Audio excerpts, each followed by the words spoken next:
City India news Telugu. Welcome to city India news. Mahabubnagar జిల్లాలో నేడు అయ్యప్ప స్వామి మహా పడిపూజ సందర్భంగా పద్మావతి కాలనీ అయ్యప్ప కొండపై ఉదయం రక్తదానం ప్రారంభమైంది. ఈ సందర్భంగా ఆలయ ప్రధాన కార్యదర్శి ముత్యం గురుస్వామి కమిటీ సభ్యులు మాట్లాడుతూ గత 10 సంవత్సరాల నుంచి రక్తదాన శిబిరాన్ని నిర్వహిస్తున్నామని, రక్తదాన శిబిరమై కాకుండా అన్నదాన కార్యక్రమం నిర్వహిస్తామని, మహా పడిపూజ ఈ సంవత్సరానికి 26 సంవత్సరాలు పూర్తి చేసుకుంటుందని, ఈ మహా పడిపూజకు తిరుపతి వాస్తవ్యులు వెంకటేశ్వర గురుస్వామి హాజరై మహా పడిపూజను జరిపిస్తారని, ఈ కార్యక్రమాలు కమిటీ సభ్యులు భగవంతరావు ఆధ్వర్యంలో నిర్వహిస్తామని ఆయన అన్నారు. ఓం శ్రీ స్వామి ఈశ్వరం అయ్యప్ప ఇక్కడ రక్తదాన శిబిరం స్టార్ట్ చేసి 10 సంవత్సరములు జరుగుతుంది.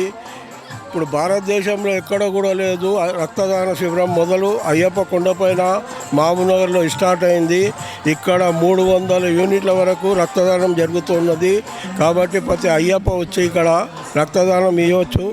మనం రక్తదానం చేస్తే నలుగురికి ప్రాణదానం చేసినట్లు లెక్క. ఆ విధంగా మీరంతా సహకరించాలని కోరుతున్నాము. అయ్యప్ప సేవా సమాజం మహబూబ్ నగర్. అయ్యప్ప స్వామి చిన్నయ్యప్ప స్వామి. ఇప్పుడు ఇంతవరకు మాట్లాడిన స్వామి మన ఆలయ ప్రధాన కార్యదర్శి ముత్యం గురుస్వామి. మన రక్తదాన శిబిరం 10 సంవత్సరాలు అయింది. మనం ఎప్పుడు 300, 400 యూనిట్లు రక్తదానం ఇక్కడ చేసుకుంటాం.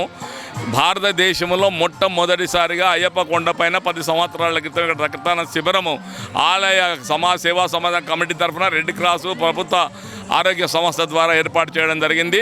యువకులు తర్వాత మిగతా వాళ్ళు కూడా మనకు ఈ కార్యక్రమంలో అధిక సంఖ్యలో పాల్గొని చేస్తారు.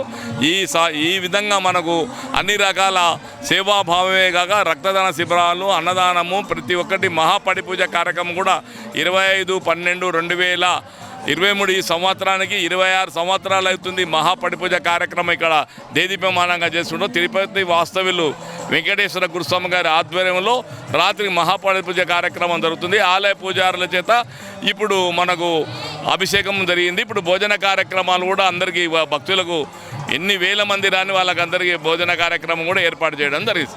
నా పేరు నారాయణ, ఉపాధ్యక్షుని. నేను గుడికి అయ్యప్ప సేవా సమాజానికి ఉపాధ్యక్షుని. కమిటీ అధ్యక్షులు భగవంతరావు, తర్వాత కోశాధికారి మన చంద్రశేఖర్ యాదవ్ గారు. ఈ విధంగా అందరూ భక్తులను తదితర మంది కమిటీ ఆధ్వర్యంతోనే ఏదైనా ఇక్కడ డెవలప్మెంట్ జరుగుతుంది.